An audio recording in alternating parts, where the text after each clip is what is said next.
ওকে CBI notice দাও। ও গরুর টাকা খেয়েছে, ওকে সিবিআই নোটিশ দাও। মহামান্য আদালত যদি সিআইডি সিটের উপরে আস্থা রাখতে না পারে তার জন্য কি বিজেপি দায়ী?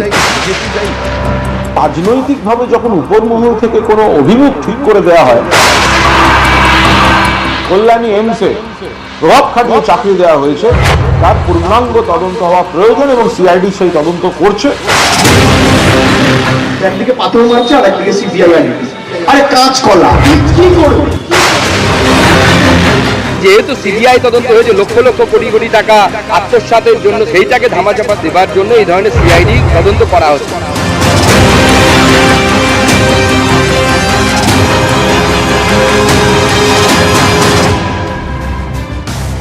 নিউজ 18 বাংলায় স্বাগত। জনতার দরবার নিয়ে আপনাদের সঙ্গে রয়েছে শর্মিষ্ঠা।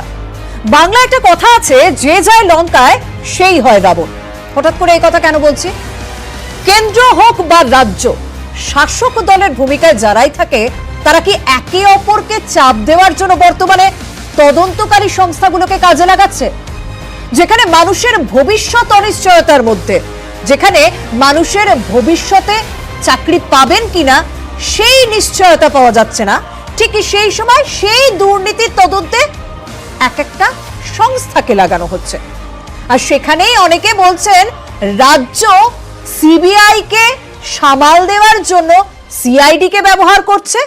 আর যখনই কোনো ইস্যুতে কেন্দ্র রাজ্য সংঘাত হচ্ছে, তখন কেন্দ্রের শাসক দল রাজ্যকে চাপে রাখার জন্য সিবিআই কে ব্যবহার করছে। তাতে কি তদন্ত এগোচ্ছে? এই বিষয় নিয়ে আলোচনা হবে, তবে স্ট্র্যাটেজিটা, কৌশলটা কে কিভাবে ব্যবহার করছে একবার দেখে নিন। অঙ্কের ভাষায় বললে এই সম্পর্ক যেন সমানুপাতিক। কেন্দ্র রাজ্য সংঘাত বাড়ে, গোয়েন্দাদের তৎপরতাও বাড়ে। কোথাও তৎপর কেন্দ্রীয় গোয়েন্দারা, কোথাও তৎপর রাজ্যের গোয়েন্দারা। এই নিয়েই চড়ে রাজনীতির পারদ। খুন থেকে নিয়োগ দুর্নীতি, বর্তমানে রাজ্যে অসংখ্য মামলার তদন্ত করছে কেন্দ্রীয় গোয়েন্দা সংস্থা সিবিআই, যার মধ্যে রয়েছে শিক্ষক নিয়োগে দুর্নীতি, ভোট পরবর্তী অশান্তি, গরু পাচার, কয়লা পাচার, বগদুইকাণ্ড, ঝালদায় কংগ্রেস কাউন্সিলর খুন এবং তপন দত্ত খুনের ঘটনা। উল্টো দিকে রয়েছে কেন্দ্রের অধীনস্থ কল্যাণী এইমসে কর্মী নিয়োগে দুর্নীতির অভিযোগের মতো মামলা, যার তদন্তভার রাজ্যের গোয়েন্দা সংস্থা সিআইডির হাতে। পর্যবেক্ষকদের অনেকের মতে অবশ্য বঙ্গে কেন্দ্রীয় গোয়েন্দাদের অতি সক্রিয়তা 21 বিধানসভা ভোটের আগে থেকেই। সারদার তদন্তে গ্রেফতার হয়েছেন তৃণমূলের একাধিক নেতা মন্ত্রী। সিবিআই পৌঁছয় কলকাতার তৎকালীন পুলিশ কমিশনারের বাড়িতেও। গত বছর বিধানসভা ভোটের ফল ঘোষণার পরেই নারদ মামলায় সিবিআই গ্রেফতার করে 4 হেভিওয়েটকে। তৃণমূলের সুব্রত মুখোপাধ্যায়, ফিরাদ হাকিম, মদন মিত্র এবং কলকাতার প্রাক্তন মেয়র শোভন চট্টোপাধ্যায়কে। এই গ্রেফতারি ঘিরেই পরিস্থিতি এতটাই উত্তপ্ত হয়ে ওঠে যে কেন্দ্রীয় নিরাপত্তা বাহিনী দিয়ে নিজাম প্যালেস ঘিরে ফেলতে হয়। কেন্দ্রীয় গোয়েন্দারা পৌঁছন অভিষেক বন্দ্যোপাধ্যায়ের বাড়িতেও। কেন্দ্রীয় গোয়েন্দাদের তৎপরতা বেড়েছে, পাল্লা দিয়ে তৎপর হয়েছে রাজ্যের গোয়েন্দা বাহিনীও। গরু ও কয়লা পাচার মামলায় সিবিআইয়ের অন্যতম প্রধান তদন্তকারী উমেশ কুমার, তার বিরুদ্ধেই ওঠে সাক্ষীকে ভয় দেখানোর অভিযোগ। এর তদন্ত শুরু করে সিআইডি। শীতলকুচিতে ভোটের দিনে গুলি চালানোর ঘটনার তদন্তও সিআইডির হাতে। রাজ্যের গোয়েন্দা বাহিনী তলব করে কেন্দ্রীয় বাহিনীর আধিকারিকদের। দেহরক্ষী রহস্য মৃত্যু মামলায় সিআইডি তলব করে শুভেন্দু অধিকারীকে। কল্যাণীর এইমসে নিয়োগ দুর্নীতি মামলায় রাজ্যের গোয়েন্দারা তলব করেছেন বিজেপির 2 বিধায়কের পরিজনকে। কেন্দ্রের যে এজেন্সিগুলি রয়েছে, সিবিআই বা ইডি বা অন্যান্য এজেন্সি, তারা কিন্তু ঘটনার কাছাকাছি পৌঁছে যান, ঘটনা তাদের কাছে স্পষ্ট হয়ে যায়। সমস্যা হচ্ছে এরপর রাজনৈতিকভাবে যখন উপর মহল থেকে কোনো অভিমুখ ঠিক করে দেওয়া হয়, এইখান থেকে এই সমস্যাগুলো তৈরি হয়। প্রত্যেকটা কেন্দ্রীয় এজেন্সি এখানে তদন্ত করছে আদালতের নির্দেশে। কলকাতার মহামান্য আদালত যদি সিআইডি সিটের উপরে আস্থা রাখতে না পারে তার জন্য কি বিজেপি দায়ী, নরেন্দ্র মোদী দায়ী? তদন্ত পাল্টা তদন্ত, শুধু বাংলা নয়, একই ছবি বাংলার বাইরেও।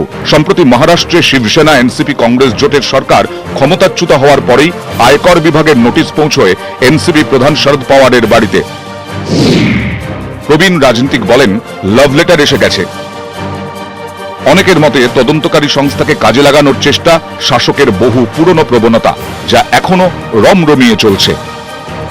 নিউজ 18 বাংলা।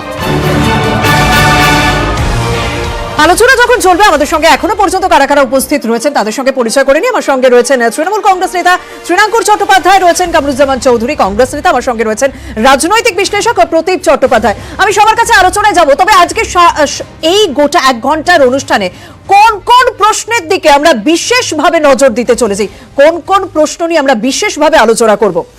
রাজনৈতিক সংঘাতেই তৎপরতা বাড়ে এজেন্সির, আমাদের প্রথম প্রশ্ন। রাজনৈতিক সংঘাতে তৎপরতা বাড়ে এজেন্সির। 2 নম্বর প্রশ্ন, রাজনৈতিক স্বার্থেই বিশেষ বিশেষ গুরুত্ব পাচ্ছে মামলা, বিশেষ বিশেষ মামলা গুরুত্ব পাচ্ছে। 3 নম্বর প্রশ্ন, সিবিআই এর মোকাবিলায় রাজ্যের অস্ত্র সিআইডি। 4 নম্বর প্রশ্ন, এজেন্সি কৌশল কি সব রাজনৈতিক দলেরই কৌশল হয়ে দাঁড়াচ্ছে? শ্রীরাঙ্কুর ভট্টাচার্য আমার সঙ্গে রয়েছেন তৃণমূলের। শ্রীরাঙ্কুর প্রথম প্রশ্ন, নারদা শারদ কি এখন, মানে শারদা এবং নারদ কি এখন অতীত? এখন কি শুধুমাত্র নিয়োগ দুর্নীতি? দেখুন, এটা তারা বলতে পারবে যারা অভিযোগের উপর ভর করে ইস্যু তৈরি করে তারা ক্ষমতায় আসতে চায়। আমরা মমতা বন্দ্যোপাধ্যায়ের দল, যে দল উন্নয়নের ওপর কাজ করে মানুষকে ভোট চাইছে, তৃণমূল কংগ্রেস দলের সমস্ত প্রতিনিধি আপামর বাংলায় যেখানেই ভোটের প্রচার করুক না কেন, তারা কিন্তু শুধুমাত্র উন্নয়নকে সামনে রেখে ভোট চেয়েছে এবং তারা চেয়েছে মানুষের কাছে এইসব পরিষেবা তারা তুলে ধরেছে, সরকার তুলে ধরেছে, তার উপর ভর করে। শ্রীরাঙ্কুর পাঁচার একটা প্রশ্ন আসছে, আমি যখন সিবিআই প্রসঙ্গে, মানে কেন্দ্রের শাসক দল শারদা এবং নারদকে ছেড়ে এখন নিয়োগ দুর্নীতির উপর কনসেন্ট্রেট করছে, তখন সেটা বললেন যে বিজেপি কে প্রশ্ন করতে। তাহলে তৃণমূলকে প্রশ্ন করি, তাহলে কি সিবিআই কে সামাল দেওয়ার জন্য এখন সিআইডি বিভিন্ন জায়গায় ব্যবহার করা হচ্ছে? এইমস দুর্নীতির ক্ষেত্রে বলুন, তদন্ত কি এগোচ্ছে না শুধুমাত্র বিরুদ্ধে প্রচারের অস্ত্র হিসেবে ব্যবহার করা হচ্ছে? আসলে যে অভিযোগটা আমরা বারবার করে এসেছি, এই বিজেপি গণতন্ত্রকে গণধর্ষণ করতে চেয়েছে এবং কেন্দ্রীয় বিভিন্ন এজেন্সির উপর থেকে বা বিভিন্ন এজেন্সিগুলোর উপর থেকে বিচার ব্যবস্থার পক্ষ থেকে মানুষের ভরসা উঠে যাচ্ছে। এটা গণতন্ত্রের পক্ষে অত্যন্ত ভয়ানক, যেখানে আজকে আমরা দেখতে পাচ্ছি কোনো বিচারপতি বিজেপির পক্ষে কোনো রায় দেওয়ার পর সেই 6 মাস পর বিজেপি জয়েন করছে বা তাদের এমপি হিসেবে দাঁড়াচ্ছে। আজকে আমরা দেখতে পাচ্ছি বিজেপির বিভিন্ন, শুধু বাংলা বলে না, বাংলায় বিশেষত যেখানে তারা মমতা বন্দ্যোপাধ্যায়, অভিষেক বন্দ্যোপাধ্যায়ের কাছে হেরে গেছে, তারা সেইখানে মানুষের রায় মাথা পেতে না নিয়ে তারা বিভিন্ন কেন্দ্রীয় এজেন্সিগুলোকে দিয়ে দলকে কালিমা লিপ্ত করতে চেয়েছে। হয়তো সেই জন্যই আজকে মানুষের বিশ্বাস উঠে যাওয়ার জন্য হয়তো এই বিরুদ্ধে করছেন। আপনারা স্মরণ করিয়ে দিই, এই সিআইডি যে মামলাটা নিয়েছেন, সেই মামলাটা কিন্তু শুধুমাত্র তৃণমূলের মামলা নয়। বিজেপির জেলার সভাপতি নিজে অমিত শাহকে চিঠি লিখে এই দুর্নীতির কথা বলেছিলেন। তাই এই দুর্নীতির অভিযোগ যেখানে বিজেপির জেলা সভাপতি অমিত শাহকে জানিয়েছিলেন, তবে প্রশ্ন উঠছে কেন সিবিআই এই ক্ষেত্রে অন্য অভিযোগ উঠেছিল যে শুভেন্দু অধিকারীকে চাপে রাখতেই সিআইডি ব্যবহার করা হয়েছে তার নিরাপত্তারক্ষী মৃত্যু ইস্যুতে। দেখুন, শুভেন্দু অধিকারী এমন কোন নেতা নয় যার জন্য চাপে রাখতে হবে। তিনি জোকারগিরি করে বেড়াচ্ছেন এদিক ওদিক। আসলে এখন নন্দীগ্রামে জিতেছেন তার অপোজিটে মমতা বন্দ্যোপাধ্যায় ছিলেন। কিভাবে জিতেছেন? লোডশেডিং করে জেতা নেতার কথা আছে, অনেকে জানে, কারণ সেটা বিচার ব্যবস্থায় আছেন। আমার বিশ্বাস আছে বিচার ব্যবস্থার প্রতি সঠিক তথ্য মানুষ সামনে আসবে। শুভেন্দু অধিকারী তিনি অতটা গুরুত্বপূর্ণ নেতা নন যাকে চাপে রাখতে হয়, এইটা হচ্ছে তৃণমূলের বক্তব্য। তাই শুভেন্দু অধিকারী সেই সময় কি বলেছিলেন সিআইডি প্রসঙ্গে, সিআইডি তদন্ত প্রসঙ্গে 6 সেপ্টেম্বর 2021, শুনে নিন একবার। এই চিত্রনাট্যের যিনি রূপকার মমতা ব্যানার্জি, তাকে গিয়ে সব প্রশ্ন করুন, তিনি উত্তর দিতে। এই চিত্রনাট্যের যিনি রূপকার মমতা ব্যানার্জি, তাকে গিয়ে সব প্রশ্ন করুন, তিনি উত্তর দিতে। এই জায়গা থেকে প্রতিদ্ব আপনার কাছে জানতে চাইবো যে সংঘাত বাড়লে বিশেষ বিশেষ তদন্তকারী সংস্থা তারা জেগে উঠছেন, গোয়েন্দারা জেগে উঠছেন। প্রশ্ন তো এখানে, মানুষ কি বিচার পাচ্ছেন? মানুষের কি যে ঘটনা ঘটে গেছে তাদের জীবনে, সেই ঘটনার কি তদন্ত এগোচ্ছে না একে অপরের বিরুদ্ধে প্রচারের জন্য এই সংস্থাগুলিকে কৌশল হিসেবে, অস্ত্র হিসেবে ব্যবহার করছে? দেখুন, এই এজেন্সি যেগুলো রয়েছে কেন্দ্র এবং রাজ্যের, আপনি দেখবেন যে যখনই কোনো ধরনের রাজনৈতিকভাবে, প্রশাসনিকভাবে কোনো রাজ্য সরকার বা কেন্দ্র সরকার ব্যর্থ হওয়ার দিকে যাচ্ছে বা কিছু করে উঠতে পারছে না, ভালো কিছু করে উঠতে পারছে না, তখনই কিন্তু আপনি দেখবেন যে এই কেন্দ্রীয় এজেন্সি দিয়ে কোনো কেস দিয়ে সেইটাকে আপনাকে ঘুরিয়ে দেওয়া হচ্ছে, অভিমুখটা ঘুরিয়ে দেওয়া হচ্ছে। আজকে যে এই যে আমাদের সাধারণ মানুষের যে চাকরি নিয়ে দুর্নীতি হচ্ছে এবং সাধারণ মানুষ মানুষের যে আপনার এই মূল্যবৃদ্ধি আছে, বেকারত্ব আছে, এগুলো নিয়ে তো কোনো আলোচনাই হচ্ছে না। আপনি দেখবেন যে একের পর এক কেস সিবিআই কে দেয়া হচ্ছে বা সিআইডি কে দেয়া হচ্ছে, কিন্তু সেগুলোর ফলাফল আসছে না। ফলাফলের জন্য আমাদের অনেক দিন ধরে বসে থাকতে হচ্ছে। ফলে আপনি যতগুলো কেস সিআইডি কে দিন বা সিবিআই কে দিন, তার নির্যাস বা ফলাফলটা কত তাড়াতাড়ি পাচ্ছেন সেটা বিচার্য বিষয়। একদম পাহাড় প্রমাণ কেস, কিন্তু তদন্ত কতটা এগোচ্ছে সেটা নিয়ে প্রশ্ন উঠছে। আদৌ কি কোনো ফলাফল পাওয়া যাচ্ছে সেই বিষয়টা নিয়ে প্রশ্ন উঠছে। আমরা জনতার দরবারে জনতার কাছে প্রশ্ন রেখেছিলাম, যে কথা প্রদীপ বাবু বললেন যে রাজনৈতিক একটা প্রেশার তৈরি করা হয়, তদন্ত যখন এগোয় তখন একটা কোথাও রাজনৈতিক প্রেশার তৈরি করা হয়। সেই রাজনৈতিক প্রেশারে কি গোয়েন্দাদের মনোবল ভেঙে যায়? কি বলছেন? 91% মানুষ বলছেন হ্যাঁ তাদের মনোবল ভাঙে, 9% মানুষ বলছেন না। অর্থাৎ 91% জনতা তারাও বিশ্বাস করছেন যে তদন্ত সঠিক পথে না এগোলে গোয়েন্দাদের মনোবল ভাঙে যদি রাজনৈতিক প্রেসার দেওয়া হয়। আর যখন সিবিআই সিআইডি নিয়ে কথা হচ্ছে, কুণাল ঘোষ তিনি কি বলছেন সিবিআই তদন্ত প্রসঙ্গে? যদিও সিবিআই নিয়ে আলোচনার সময় যথেষ্ট বিতর্কিত নাম কুণাল ঘোষ, কিন্তু কুণাল ঘোষের বক্তব্য আজকে ভীষণ গুরুত্বপূর্ণ রাজনৈতিকভাবে। দেখুন, কেন্দ্রের যে এজেন্সিগুলি রয়েছে, সিবিআই বা ইডি বা অন্যান্য এজেন্সি, তারা কিন্তু ঘটনার কাছাকাছি পৌঁছে যান, ঘটনা তাদের কাছে স্পষ্ট হয়ে যায়।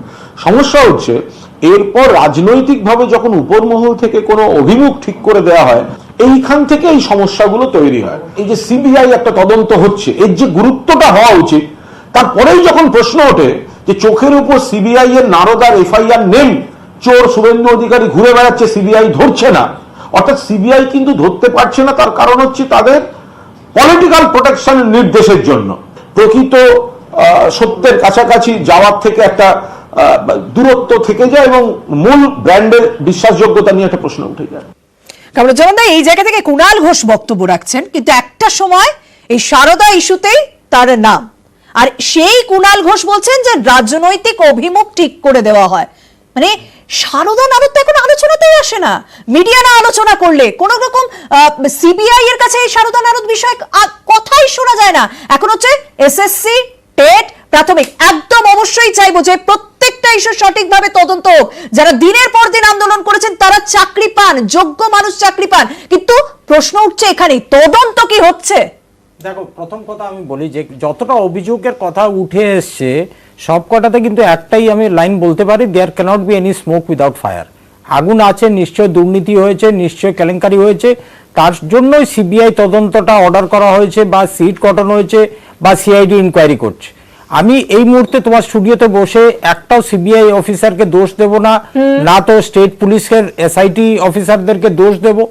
দোষটা যেটা সঠিক, কুণাল ঘোষ আজকে একটু সঠিকভাবেই বলেছেন, সত্যি কথাটা বলেছেন যে যখনই তদন্তটার একটা মানে কি বলা হয়, একটা চ্যানেলাইজ করার একটা চেষ্টা হয় উইথ সাম ভেস্টেড ইন্টারেস্টটা কি করে বলছি আমি, যখনই কাউকে ফাঁসানোর ব্যাপার আছে সেই জায়গাটায় গিয়ে তুমি দেখবে কি সিবিআই কে ডাইরেকশন দেওয়া হচ্ছে যে এইভাবে তদন্তটাকে নিয়ে যাও, ঘুরিয়ে দেওয়া যায়, না হলে মহারাষ্ট্রের সরকারটা পড়তো না। 2 নম্বর কথা দেখো, আজকে আসামের মুখ্যমন্ত্রী, সেও তো সারাডার একটা কেলেঙ্কারি একটা অভিযুক্ত।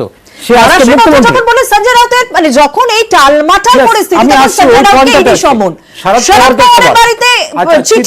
চিদম্বরমের বাড়ির পাঁচিল টপকে কিভাবে সিবিআই ঢুকেছে এটা তো সবাই জানি আমরা।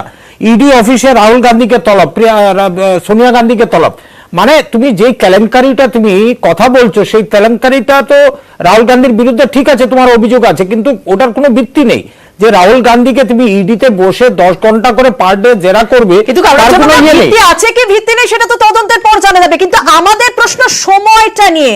যদি কোনো অভিযোগ থাকে অবশ্যই তদন্ত হবে, কিন্তু কোন সময় সেই ইস্যুটাকে ট্রিগার দেওয়া হচ্ছে? সারদার কেসটা তো কংগ্রেস পার্টি করেছিল হাইকোর্টে গিয়ে, তো আজকে কত বছর হয়েছে, সারদার কি একটাও লোক কি টাকা ফেরত পেয়েছে?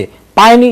মমতা ব্যানার্জি তখন কি বলেছিলেন, যারা সারদাতে টাকা হারিয়েছেন তাদেরকে আমি সীমাবদ্ধ করে দিয়েছিলেন, আমি এতদিনের ভিতরে টাকা ফেরত দেবো, কিন্তু আজ অব্দি তো টাকা ফেরত দেয়নি। আসল কথাটা হচ্ছে এই ইস্যুতে অবশ্যই আসবো, কিন্তু সবথেকে জ্বলন্ত ইস্যু যদি এখন বলা যায় এই রাজ্যে শিক্ষক নিয়োগে দুর্নীতির ইস্যু, সেই তদন্তে সিবিআই এখনো পর্যন্ত তৎপর যা পাওয়া যাচ্ছে। যদিও কয়েকদিন আগে হাইকোর্টের আইনজীবী তিনি বলেছেন যে তিনি ক্লান্ত, তদন্ত সঠিক পথে এগোচ্ছে না, সেই ইস্যু নিয়ে আমরা সেদিন আলোচনা করেছি। তবে তদন্তে এখন তৎপর সিবিআই, একদিনে রাজ্যে 6 জায়গায় তল্লাশি চালানো হয়েছে, এমনকি মানিক ভট্টাচার্যের বাড়িতেও তল্লাশি চালানো হয়, সেদিকে নজর রাখবো।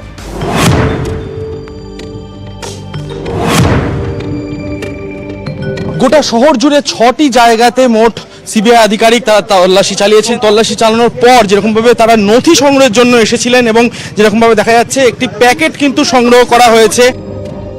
শিক্ষক নিয়োগে দুর্নীতির মামলায় ইতিমধ্যে প্রাথমিক শিক্ষা পর্ষদের সভাপতির পদ থেকে মানিক ভট্টাচার্যকে অপসারণ করেছে কলকাতা হাইকোর্ট। তাকে এক প্রশ্ন জিজ্ঞাসাবাদও করেছে সিবিআই। এবার মানিকের বাড়িতে অভিযান কেন্দ্রীয় গোয়েন্দা সংস্থার। তারা কিন্তু বেরিয়ে যাচ্ছেন মানিক ভট্টাচার্যের বাড়ির থেকে।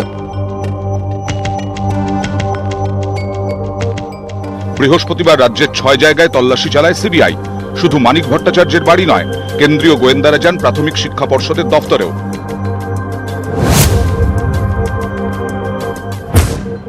সিবিআই তল্লাশি চালায় পর্ষদ সচিব রত্না চক্রবর্তীর বাড়িতেও।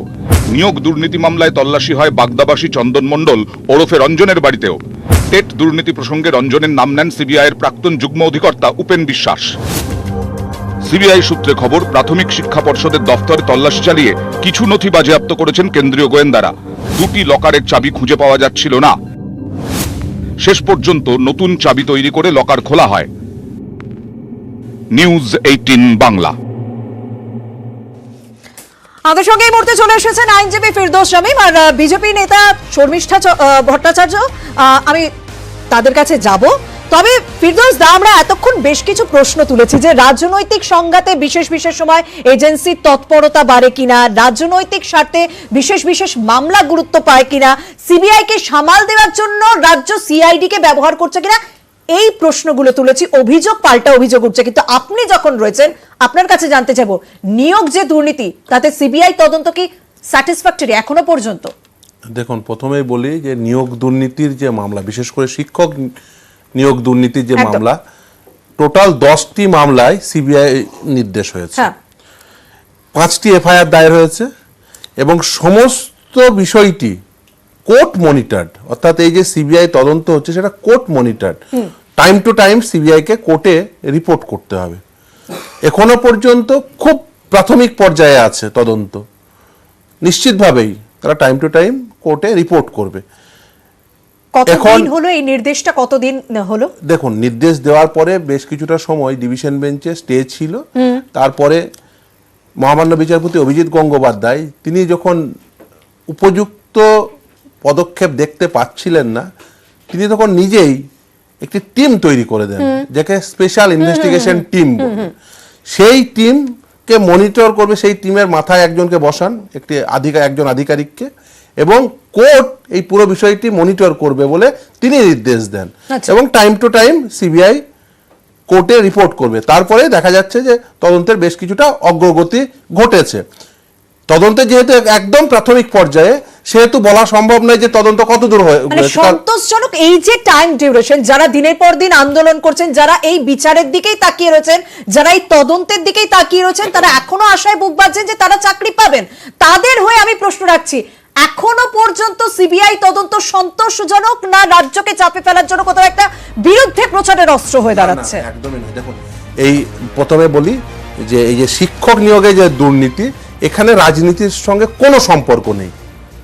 যদি কেউ এর মধ্যে রাজনীতি নিয়ে আসেন, সেটা অত্যন্ত অবাঞ্ছিত। শিক্ষক নিয়োগে, শিক্ষাকর্মী নিয়োগে দুর্নীতি হয়েছে। মামলা কারা করেছে? যারা যোগ্য চাকরি প্রার্থী, তারা বঞ্চিত হয়েছে। তারা বলছে দেখো আমি মেরিট লিস্টে আমার স্থান এখানে, অথচ দেখো মেরিট লিস্টে কোথাও জায়গা নেই, ওয়েটিং লিস্টে কোথাও জায়গা নেই, কোথাও নাম নেই, সেই ব্যক্তি অ্যাপয়েন্টমেন্ট পেয়ে গেছে। একদম সেই ফলে যোগ্য চাকরি প্রার্থীরা মামলা করেছে, এর সঙ্গে রাজনীতি কিছু নেই। কিন্তু ফিরদৌস, আপনার কাছে যদি জানতে চাওয়া হয়, সারদা এবং নারদ এখনো পর্যন্ত তদন্ত প্রক্রিয়া যে জায়গায় দাঁড়িয়ে রয়েছে, তার পেছনে কি রাজনীতি আছে?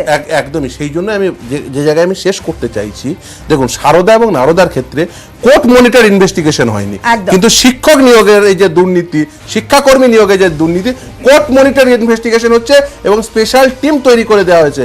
এবং শুধু তাই নয়, এই টিমের কোনো আধিকারিক কেউ কোর্টের নির্দেশ ছাড়া ইভেন অন্য জায়গায় ট্রান্সফারও করা যাবে না। ফলে কোর্টের কাছে দায়বদ্ধ। এই যে দুর্নীতির তদন্ত হচ্ছে, তার দায়বদ্ধতা, তদন্তকারী সংস্থার দায়বদ্ধতা হচ্ছে আদালতের কাছে। সাম্প্রতিক আরো দুটো ইস্যুতে, কয়লা এবং গরু পাচার, সেটার পেছনে কি রাজনীতি আছে? দেখুন, এই কয়লা গরু পাচার এই যে যারা যারা যুক্ত এর সঙ্গে তারা প্রত্যেকেই অত্যন্ত উচ্চ মানে রাজনৈতিক কর্মী হিসাবে তারা উচ্চ স্তরের রাজনৈতিক কর্মী, ফলে সেখানে যে রাজনীতি নেই একথা আমি বলবো না। নিশ্চিতভাবেই তাদের রাজনৈতিক পদকে ব্যবহার করে তারা এই ক্ষমতাকে ব্যবহার করে, রাজনৈতিক ক্ষমতাকে ব্যবহার করে এই দুর্নীতির সঙ্গে জড়িয়েছে। নিশ্চিতভাবে এই যে ধরুন এই মানিক ভট্টাচার্য, তিনি কে? তিনি তৃণমূল কংগ্রেসের একজন এমএলএ এবং তিনি প্রেসিডেন্টের পদ অলঙ্কিত করে রেখেছেন দীর্ঘ 11 বছর। তিনি যখন ভোটে দাঁড়িয়েছেন তারপরে আবার জিতে তিনি আবার ওই পদেই বসেছেন। দেখুন স্কুল সার্ভিস কমিশনের ক্ষেত্রে লাস্ট 11 বছরে 8 জন চেয়ারম্যান হয়েছে। শিক্ষক নিয়োগ দুর্নীতির ক্ষেত্রে কোনো রাজনীতি নেই, তবে সারদা, নারদা এবং গয়লা ও গরু পাচার, যা সাম্প্রতিক ইস্যু, কয়লা এবং গরু পাচার, যে বারবার অভিষেক বন্দ্যোপাধ্যায় তিনি মুখ খুলছেন, মমতা বন্দ্যোপাধ্যায় তিনি মুখ খুলছেন। আমি বলব মমতা বন্দ্যোপাধ্যায় সাম্প্রতিক 28শে জুন আসানসোলে তিনি গিয়েছিলেন, সেখানে কি বলেছেন এই সিবিআই তদন্ত প্রসঙ্গে শুনুন। पूरा देश भर अगर किसी ने कोई प्रोटेस्ट करते हैं तो उसको सीबीआई लेके चला जाता है, नहीं तो ईडी पकड़ के लेके चला जाता है, नहीं तो इनकम टैक्स को देके रेड करते हैं। শর্মিষ্ঠা দি, সব রাজনৈতিক দলই কি এখন কৌশল হিসেবে এজেন্সিকে ব্যবহার করছে? মমতা বন্দ্যোপাধ্যায় তিনি বলছেন কথাটা একদমই ভুল। তার কারণ হচ্ছে আজকে দেখুন, আমি বকটুই দিয়ে শুরু করি। বকটুই যে ঘটনা, এটা এখানে কেন্দ্রীয় সরকারের তো কোনো ভূমিকা নেই। এখানে যারা নির্যাতিত হয়েছে বকটুইতে তারা সিবিআই চেয়েছিল, আনিস কাণ্ডেও তাই। আজকে এই যে আমাদের এসএসসি মামলা যতগুলো sector, group C, group D যে কটা আছে, এখনো পর্যন্ত সিবিআই দেওয়া হয় না, যে গ্রুপ সি, গ্রুপ ডি যে কটা আছে, ওই ছাত্রছাত্রীরা যারা দীর্ঘদিন ধরে বঞ্চিত তারা চেয়েছে সিবিআই এবং কোর্ট মনিটরে কি হলো। মাঝে মাঝে তো আমরা দেখতাম যে ডেকে পাঠানো হতো, মন্ত্রীদের ডেকে পাঠানো হয়েছে। দেখুন আমরা দেখেছি যে অভিষেক বন্দ্যোপাধ্যায় বাড়িতে পর্যন্ত গিয়ে জিজ্ঞাসাবাদ করেছে। একদম যদি কোনো দুর্নীতি হয় তো তদন্ত হবে। আমার প্রশ্ন সময় নিয়ে, তদন্ত সঠিকভাবে এগোচ্ছে কিনা এই নিয়ে। দেখুন, সারদাতে আপনারা জানেন যে সারদা তদন্ত সেটা চলছে, কিন্তু আমাদের রাজ্যে সব থেকে বড় প্রবলেম যেটা, সেটা হচ্ছে যারা দোষী তাদের যখনই তাদের বিরুদ্ধে কোনো ক্লেম করা হয়, তাদেরকে সিবিআইকে যেতে বলা হয়, তখন তাদের অনিয়া, তারা সোজা গিয়ে পিজিতে উডবান ওয়ার্ডে ভর্তি হন, নাহলে সময় চান।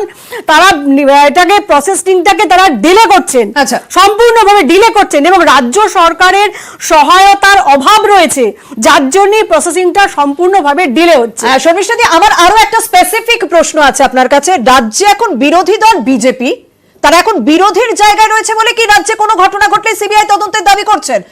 শাসক দলের ভূমিকা এলে তা আর করবে না? একসময় মুখ্যমন্ত্রী, যিনি বর্তমান মুখ্যমন্ত্রী মমতা বন্দ্যোপাধ্যায়, তিনিও বিরোধী থাকার সময় সিবিআই দাবি করেছিলেন। চলতি যতগুলো সিবিআই মামলা চলছে কোনোটাই সঙ্গে বিজেপি যুক্ত নয়, বিজেপি চায়নি। নির্যাতিত পরিবারগুলো চেয়েছে, তারপরে এখানে এসএসসি মামলায় যারা এখানে বঞ্চিত হয়েছে তারা চেয়েছে। আমরা বিরোধী দলের হয়তো আপনি যখন এই কথাটা বলছেন, আমার কাছে বেশ কয়েকটা উদাহরণ রয়েছে যে শাসক পাল্টে যায় কিন্তু তাদের কৌশল পাল্টায় না।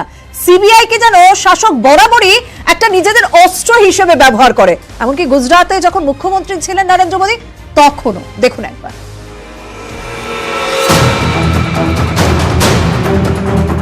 সিবিআই কি স্বাধীনভাবে কাজ করে, নিরপেক্ষভাবে কাজ করতে পারে? কেন্দ্রের সরকার বদল হলেও বিরোধীদের এই প্রশ্নের বদল হয়নি। মমতা বন্দ্যোপাধ্যায়, মায়াবতী, মুলায়ম সিং যাদব, লালু প্রসাদ যাদবরা বারবার এই অভিযোগ তুলেছেন। গুজরাটের মুখ্যমন্ত্রী থাকার সময় সিবিআই নিয়ে সুর চড়ান নরেন্দ্র মোদীও। কটাক্ষ করে বলেছিলেন, সিবিআই হলো Congress bureau of investigation. Modi জামানায় মমতা বন্দ্যোপাধ্যায়ের অভিযোগ সিবিআই এখন BBI, BJP bureau of investigation. গত কয়েক বছরে বারবার বিরোধীদের বিরুদ্ধে সিবিআইকে রাজনৈতিকভাবে ব্যবহারের অভিযোগ উঠেছে। 2019 সালের অক্টোবরে আইএনএক্স মিডিয়া মামলায় গ্রেপ্তার করা হয় প্রাক্তন অর্থমন্ত্রী পি চিদম্বরমকে। 2015 সালে দিল্লিতে মুখ্যমন্ত্রী অরবিন্দ কেজরিওয়ালের অফিসে সিবিআই হানা দেয়। আর্থিক তছরূপের মামলায় বিধানসভা ভোটের ঠিক মুখে পাঞ্জাবের প্রাক্তন মুখ্যমন্ত্রী চরণজিৎ সিং চন্নির ভাইপো ভূপিন্দর সিং হানিকে গ্রেফতার করে পুলিশ। আর্থিক তছরূপের একটি মামলায় ধাক্কা উদ্ধব ঠাকরের পরিবারকেও। মহারাষ্ট্রের মুখ্যমন্ত্রী শ্যালকের সম্পত্তি বাজেয়াপ্ত করে এনফোর্সমেন্ট ডিরেক্টরেট। বিরোধীদের অভিযোগ, কেন্দ্রের শাসক দলের ইঙ্গিতে বিশেষ বিশেষ সময়ে ঘুম ভাঙে সিবিআই ইডির, তারপর তারা ফের শীত ঘুমে চলে যায়। যদিও গেরুয়া শিবিরের দাবি এসব কংগ্রেসের আমলে হতো, মোদির আমলে সিবিআই স্বাধীনভাবেই কাজ করে। নিউজ 18 বাংলা। আমরা বেশ কিছু ইস্যু, বেশ কিছু উদাহরণ আপনাদের সামনে তুলে ধরলাম যেখানে সিবিআই বা কেন্দ্রীয় তদন্তকারী সংস্থাকে ব্যবহার করা হয়েছে। হ্যাঁ, বিশেষ বিশেষ সময় গোয়েন্দাদের ঘুম ভাঙুক, তাতে আমাদের কোনো আপত্তি নেই, কিন্তু ঘুম ভাঙলেও তদন্ত যেন সঠিক পথে এগোয়, রাজনৈতিক চাপে যেন প্রকৃত সত্য ধামাচাপা না পড়ে যায়। আমরা এই কারণেই জনতার কাছে প্রশ্ন রেখেছিলাম, রাজনৈতিক ফায়দা তুলতে এজেন্সির ব্যবহারে প্রকৃত সত্য কি ধামাচাপা পড়ে যায়? আমরা কিন্তু বলছি এজেন্সির ব্যবহার, তার রাজ্য হোক বা কেন্দ্র, প্রকৃত সত্য কি ধামাচাপা পড়ে যায়? 84% মানুষ বলছেন হ্যাঁ প্রকৃত সত্য ধামাচাপা পড়ে যায়, 16% মানুষ বলছেন না। প্রদীপদা, দেখুন, আমি একটা কথা বলবো যে এখানে যে রাজনীতি যেখানে আছে এবং আমাদের মতো একটা বিশাল যে দেশ, সেখানে রাজনীতি থাকলে দুর্নীতি থাকবেই, এবং রাজনৈতিকভাবে যখন দুর্নীতিকে মোকাবিলা করা যায় না তখন বিভিন্ন এজেন্সি দিয়ে আমরা দুর্নীতিগুলোকে ধামাচাপা দেওয়ার চেষ্টা করি।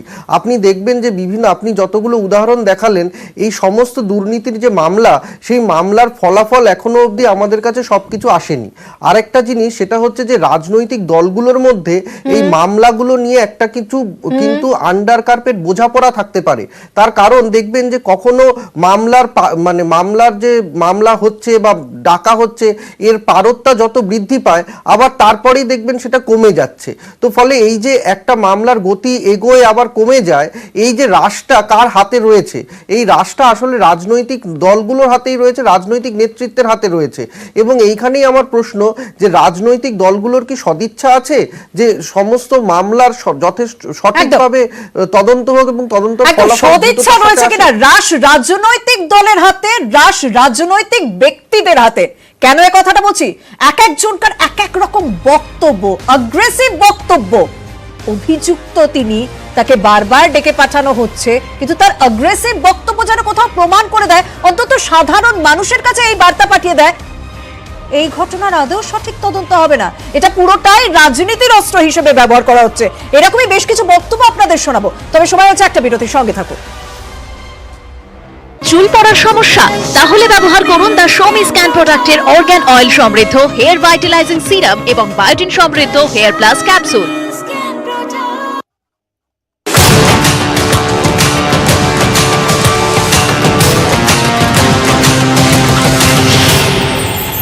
সালে 2019 সালে চীন থেকে কলকাতায় আনা হয় ডালিয়ান রেক, কিন্তু এই শহরে এসে থেকে ঠিকানা নোয়াপাড়া কারশেড। ডালিয়ান রেক চালানো সম্ভব হয়নি। 38 মাস রেক নিয়ে নানা রকম পরীক্ষা হয়, কিন্তু যাত্রী পরিবহনে ব্যবহার করা যাচ্ছিল না চীনা রেক। তখন মেট্রো রেলের আধিকারিকরা জানান, ডালিয়ান রেক যাত্রী নিয়ে ছোটার উপযুক্ত হয়ে ওঠেনি, রেকের বেশ কিছু যন্ত্রের বদল প্রয়োজন। এই সব সমস্যায় ইতি চীনা ডালিয়ান রেক ছুটছে। আপাতত ট্রায়াল রান, মাস তিনেকের মধ্যে যাত্রী নিয়েও ছুটবে বলে আশা কলকাতা মেট্রো কর্তৃপক্ষের। দক্ষিণেশ্বর থেকে কবি সুভাষ যাওয়ার পথে কলকাতা মেট্রোতে রয়েছে একাধিক বাঁক। সেই বাঁকগুলিতে কতটা গতিতে যাত্রীদেরকে নিয়ে এই ডালিয়ান রেক ঘুরতে পারবে তার উপরই নির্ভর করে থাকবে নিরাপত্তার বিষয়টি।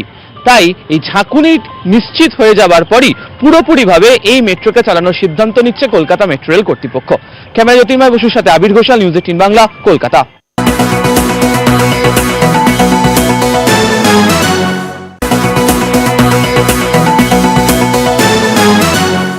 কল্যাণী এইমসের নিয়োগ দুর্নীতি মামলা, যে মামলায় এবার সক্রিয় সিআইডি, বিজেপি বিধায়কের পরিজনকে তলব করা হলো।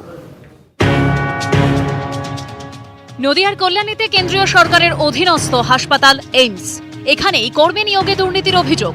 তদন্ত করছে সিআইডি। তারা জিজ্ঞাসাবাদের জন্য শুক্রবার তলব করে চাকদার বিজেপি বিধায়ক বঙ্কিম ঘোষের ছেলে স্ত্রীকে। তিনি হাজির হননি।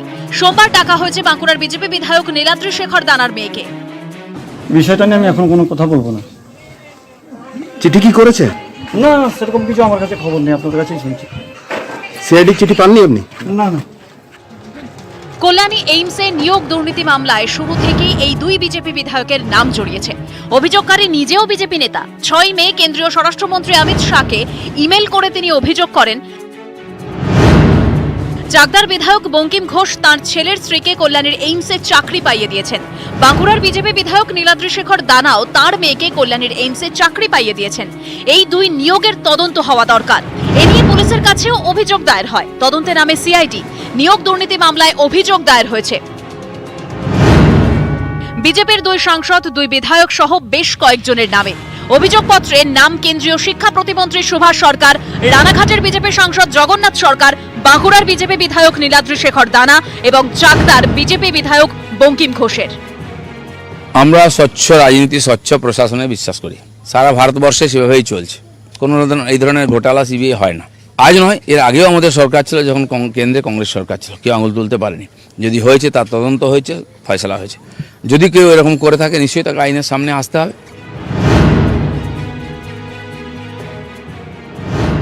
ভারত সরকারের শিক্ষা দপ্তরের রাষ্ট্রমন্ত্রী প্রকাশ্যে লিখে দিয়ে এইমসে চাকরি দিচ্ছেন বিজেপির বিধায়কদের ঘরের লোকেদের, ছেলে মেয়েদের, পুত্রবধূদের। তদন্তের নামে আমাদের দলের নেতা মন্ত্রীদের যখন সিবিআই গ্রেপ্তার উঠিয়ে নিয়ে যায়, জামিন পাওয়ার পরও তাদের জামিন দেওয়া হয় না।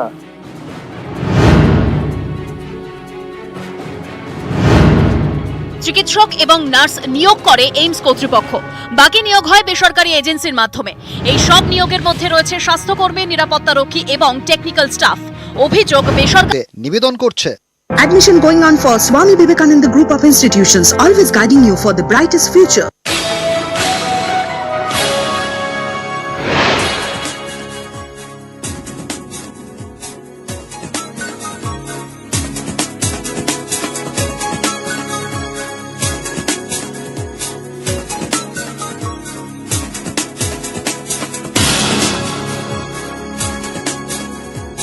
খবর এই মুহূর্তে নিবেদন করলো। Admission going on for Swami Vivekananda Group of Institutions, always guiding you for the brightest future.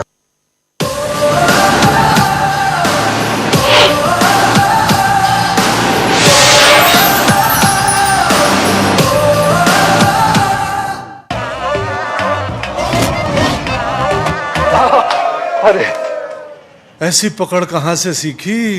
SRMB TMT बार से सीखा।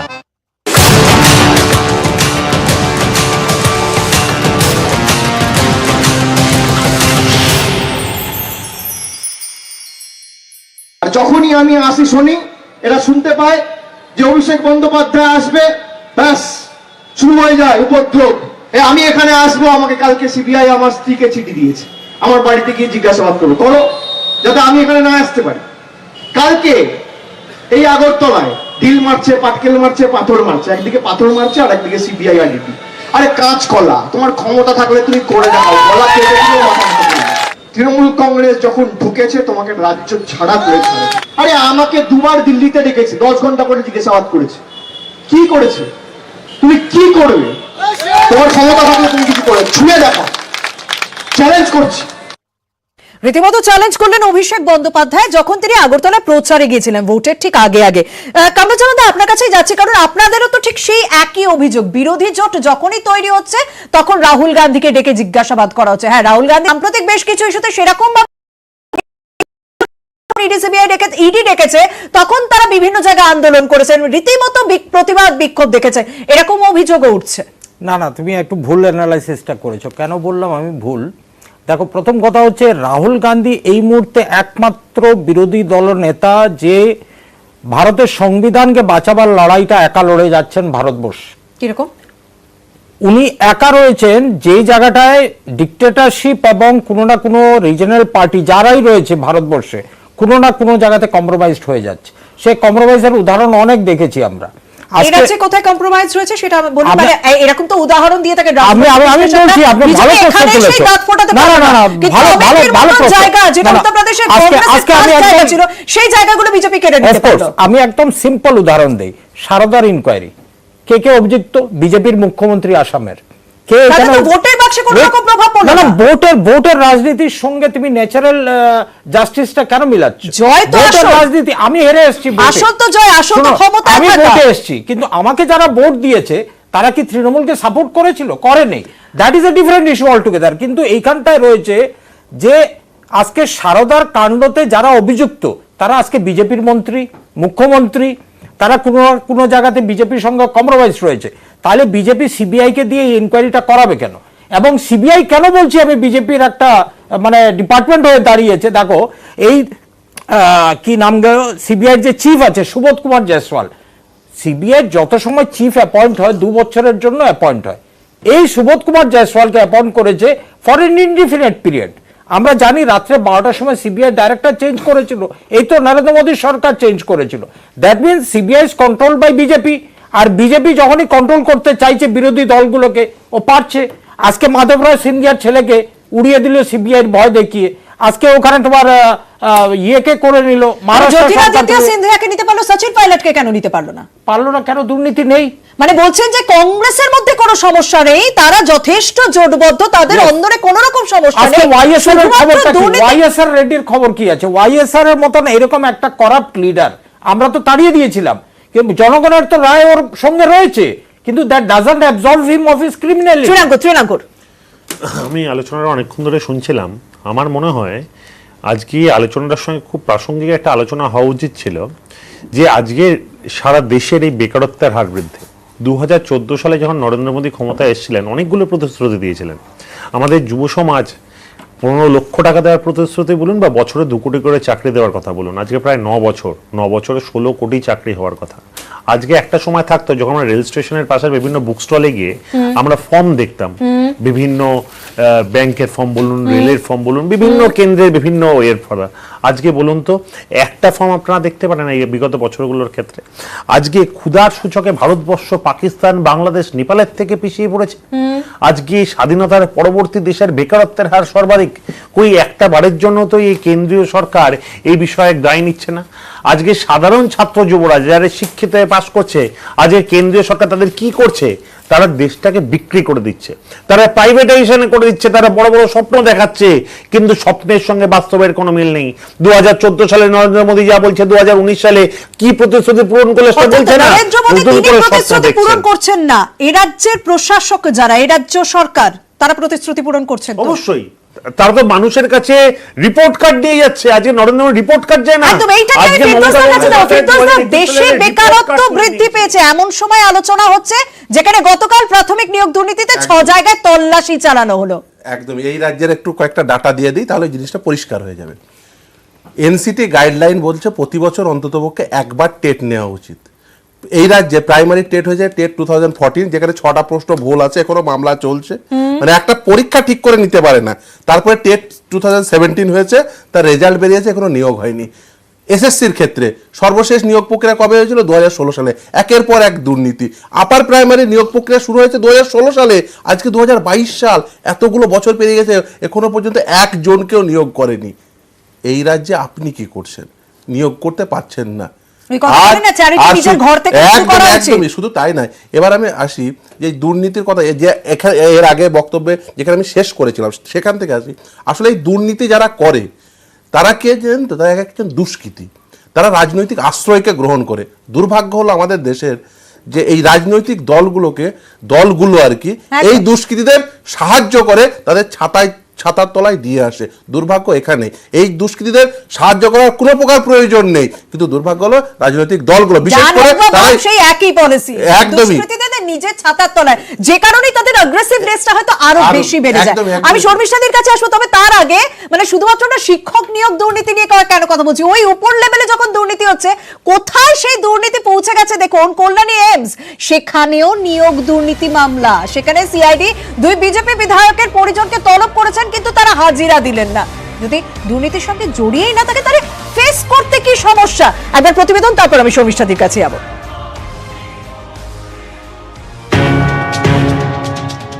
নদিয়ার কল্যাণীতে কেন্দ্রীয় সরকারের অধীনস্থ হাসপাতাল এইমস, এখানেই কর্মী নিয়োগে দুর্নীতির অভিযোগ। তদন্ত করছে সিআইডি। তারা জিজ্ঞাসাবাদের জন্য শুক্রবার তলব করে চাকদার বিজেপি বিধায়ক বঙ্কিম ঘোষের ছেলে স্ত্রীকে।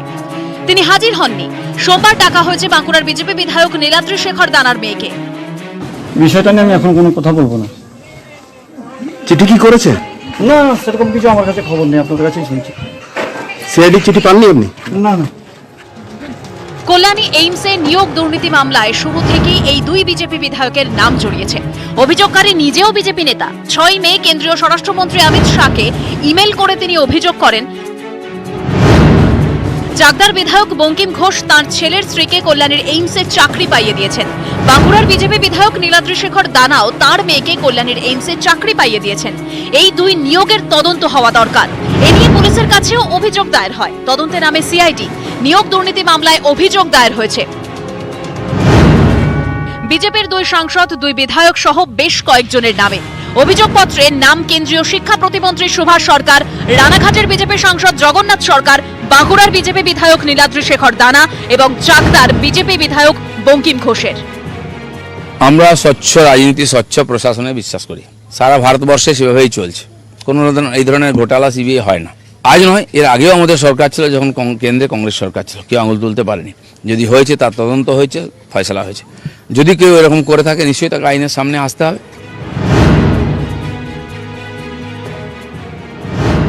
ভারত সরকারের শিক্ষা দপ্তরের রাষ্ট্রমন্ত্রী প্রকাশ্যে লিখে দিয়ে এমসে চাকরি দিচ্ছেন বিজেপির বিধায়কদের ঘরের লোকেদের, ছেলে মেয়েদের, পুত্রবধূদের। তদন্তের নামে আমাদের দলের নেতা মন্ত্রীদের যখন সিবিআই গ্রেপ্তার উঠিয়ে নিয়ে যায়, জামিন পাওয়ার পরেও তাদের জামিন দেওয়া হয় না।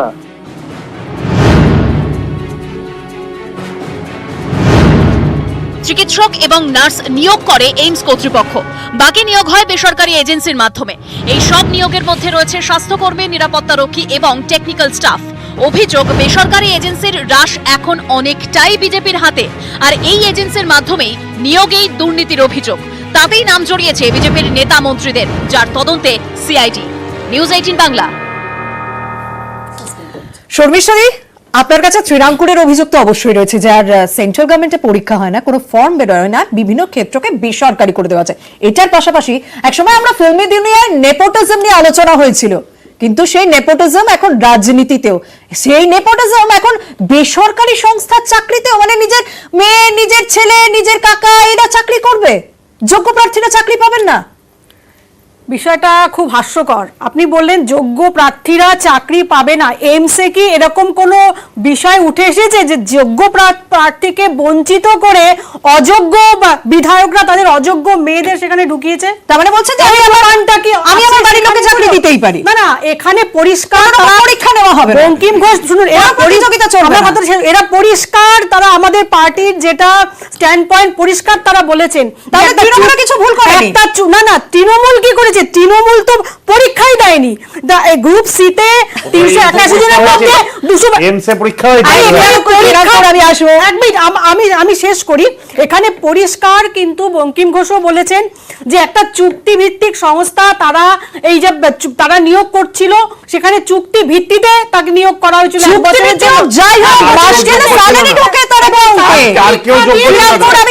পরীক্ষা দিয়ে সেখানে ঢুকেছে। কোন যোগ্য প্রার্থীকে বঞ্চিত করে বা কোন পরীক্ষা দেয়নি বা কাউকে সরিয়ে বসিয়েছে, তৃণমূল করছে নিজেদের। আমি আসবো, তারপরে আপনাদের জেলা সভাপতি ভুল বলছেন, ভাবছে এটা রেখে বিজেপিকে চাপে ফেলবে। এটা পুরোটাই জেলা সভাপতি বিজেপিকে। জেলা সভাপতি কি বলেছে? আমি অভিযোগ করেছেন অমিত শাহকে। উনি অভিযোগ করেছেন, কেন করেছে সেটা ওনার ব্যাপার, কিন্তু আমার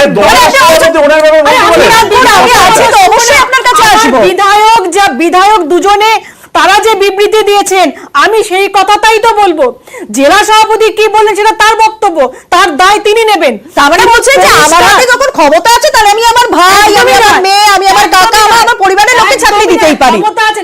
জগন্নাথ সরকার কোন রকম বলেছেন, কোন রকম ইন্টারভিউ প্রসেস ছাড়া সরকার পরিষ্কার বলেছেন যে আমি যদি ক্ষমতা দিয়ে কাউকে চাকরি দিতে পারি আমি গর্ববোধ করব, কিন্তু সেটা 2 নম্বরই পথে নয়। 2 নম্বরই পথে নয়, কাউকে বঞ্চিত করে নয়, সেটা একদম স্ট্রেট ওয়েতে হবে।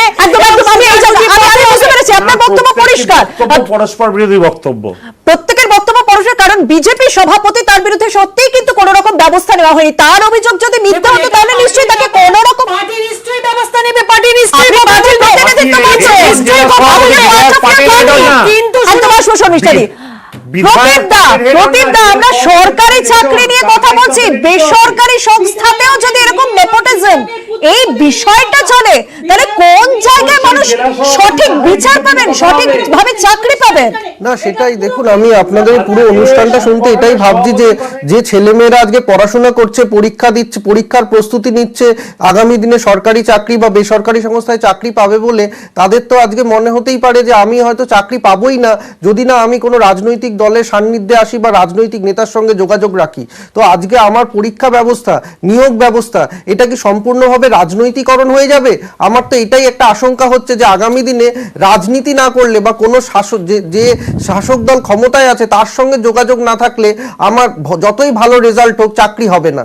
এই বার্তাটা আজকে যদি যুব সমাজের কাছে যায় তাহলে এর থেকে খারাপ সংস্কৃতি, খারাপ বার্তা আর কিছু হতে পারে না।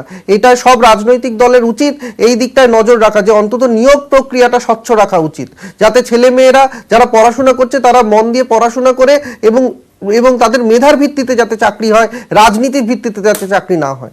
প্রত্যেকটা রাজনৈতিক দলকে সেই বিষয়টাই নিশ্চিত করতে হবে। তৃণাঙ্কুর, যুব সম্প্রদায়ের প্রতিনিধি হিসেবে তোমার কি মনে হয় সত্যি রাজনীতি না করলে চাকরি নেই? দেখুন, আমার এরকম জানা নেই, মানে আমাদের বাংলার ক্ষেত্রে তেমন আমার জানা নেই বা এর ক্ষেত্রেও জানা নেই। দেখুন আজকে বারবার বলছি, আজকে কারোর বক্তব্যের সময় আমি অন্য কারোর বক্তব্য এলাও করি না। যে প্রশ্নটা আমি তুললাম সেটা উনি কিন্তু উত্তর দিলেন না, অ্যাভয়েড করে গেলেন। দেশের বেকারত্বের গ্লানি আজকে সারা ভারতবর্ষ জুড়ে এইভাবে বেকারত্বের হার বৃদ্ধি পাচ্ছে স্বাধীনতার পরবর্তী সর্বাধিক। আজকে রেল, ব্যাংক তথা কেন্দ্রীয় এজেন্সির কোনো ফর্ম বেরোচ্ছে না, দেশকে প্রাইভেটাইজেশন করে দেওয়া হচ্ছে। আজকে আকাল কেন পড়ছে, আজকে কেন এই বিষয়ে আসছে? আজকে সারা ভারতবর্ষের নিরিখে, সারা ভারতবর্ষের মধ্যে, আমি বলছি সারা ভারতবর্ষের মধ্যে বাংলা কিন্তু এমন একটা জায়গা যার ক্ষেত্রে বেকারত্বের হার দেশীয় হারের থেকে সেখানে তো কোর্ট রায় দিচ্ছে এবং কোর্টের রায়কে আমাদের সরকার এবং আমাদের পক্ষ মাথা পেতে দিচ্ছে। আমি আমার জায়গা থেকে কথাটা বলতে চাইছি যে ছাত্র যুবর একজন প্রতিনিধি হিসেবে যেখানে আমি প্রশ্ন করছেন সেখানে আমরা বিশ্বাস রাখি বিচার ব্যবস্থার প্রতি, বিশ্বাস রাখি সরকারের প্রতি। আজকে মমতা বন্দ্যোপাধ্যায় সরকার, পশ্চিমবঙ্গ সরকার, তারা বিভিন্ন ক্ষেত্রে এমএসএমই থেকে বলুন, বিভিন্ন ক্ষেত্রে তারা সেলফ এমপ্লয়মেন্ট এবং সরকারি চাকরির চেষ্টা করছে এবং সেখানে সরকার কিন্তু অনেক ফর্ম বেরোচ্ছে। আজকে বিরোধীরা চেষ্টা করছেন এবং সিপিএম এর তরফ থেকে বিশেষত এরা চেষ্টা করে কোনো পরীক্ষার ফর্ম বেরোলে বা কিছু হলে সেটা কোনো একটা কেস করে আটকে দেওয়ার, যাতে সরকার রিক্রুটমেন্ট করতে না পারে। এটা সিপিএম এর বরাবরের গুণ। কিন্তু সিপিএম এর নেতাদের যদি দেখেন, তাদের আমলে একজন কারোর বাড়ির লোক কিন্তু বেকার বসে নেই, তাদের বাড়ি 7 জন 8 জন 10 জন করে সরকারি চাকরি পাচ্ছে। সত্যি তো এমএসএমই তে যথেষ্ট নিয়োগ হয়েছে, কিন্তু কেউ তো এমএ পাস করে এমএসএমই তে চাকরি করবে না। ফিরদৌস দা, দেখুন, আমি প্রথমে বলি যে তৃণাঙ্কুর দলের মুখপাত্র, কিন্তু আমি এটুকুও বিশ্বাস করি তৃণাঙ্কুর যুব সম্প্রদায়েরও প্রতিনিধি। এই রাজ্যে কিভাবে নিয়োগ হচ্ছে যে 61 পেয়ে 1 নম্বরে ওঠা যায়, আর 77 পেয়ে 20 থেকে তা 21 হয়ে যায় এবং সে 43 মাস ধরে সে চাকরি পায় না। মন্ত্রীর মেয়ে হওয়ার জন্য একজন চাকরি করে 43 মাস ধরে।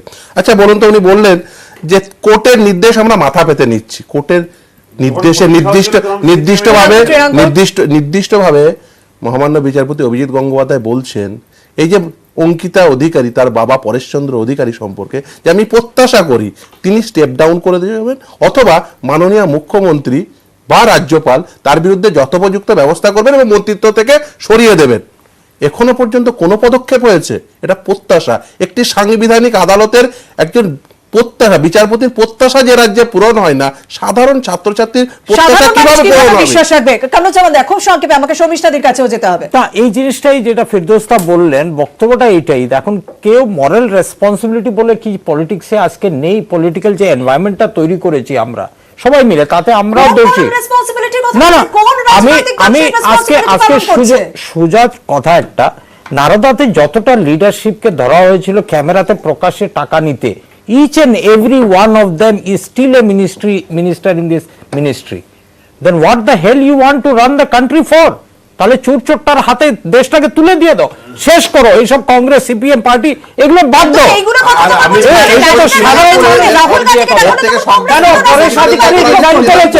পরেশ আধিকারী কি রিজাইন করেছে? করে নেই। পার্থ চ্যাটার্জি রিজাইন করেছে? করে নেই। শর্মিষ্ঠাদি দেখুন, তৃণমূলের এইসব কথা বলা শোভা পায় না। তার কারণ যে রাজ্যে 7,000 প্রাথমিক স্কুল উধাও হয়ে গেছে। শিক্ষক পদ থেকে শুরু করে সহশিক্ষক পদ সমস্ত পদগুলোকে তুলে দিয়েছে, দিয়ে এখন তারা যদি বড় বড় কথা বলে সেটা শোনা যায় না। তাদের চাকরি থাকবে কি থাকবে না, হ্যাঁ, এবং বিভিন্ন সংস্থা বেসরকারি হয়ে যাচ্ছে না, বেসরকারিও তো এগুলো ফেস করতে না, হবে। না, শুনুন, বেসরকারি হওয়া মানে পদ থাকবে না, চাকরি থাকবে না, এটা কোনো ব্যাপার না।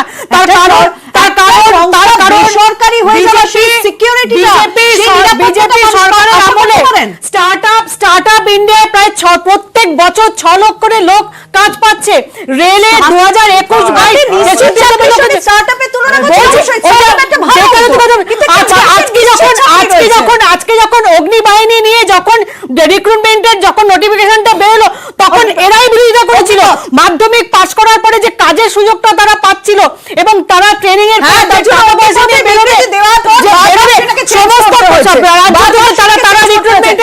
জনতা ভালো মতন বুঝতে পারছেন, ডান হোক বা বাম, কে কার দায়িত্ব গুরুত্বপূর্ণ ভাবে পালন করছে। আর দেশের যুব সম্প্রদায় যারা চাকরির আশায় নিজেদের বছরের পর বছর পড়াশোনা করে ভাবছেন যে আমি আমার রাজ্যেই চাকরি করব বা আমি আমার দেশেই কাজ করব, তাদের আশা কতটা পূর্ণ হচ্ছে সেটা আপনারাই সব থেকে ভালো জানেন। আমরা এই বিষয় নিয়ে আলোচনা করলাম, আপনাদের প্রশ্ন আমার মুখে সবার কাছে তুলে ধরলাম। তবে অন্যান্য নিউজ রয়েছে, অন্যান্য নিউজের আপডেট পেতে নজর রাখুন নিউজ 18 বাংলা পর্দায়। ধন্যবাদ।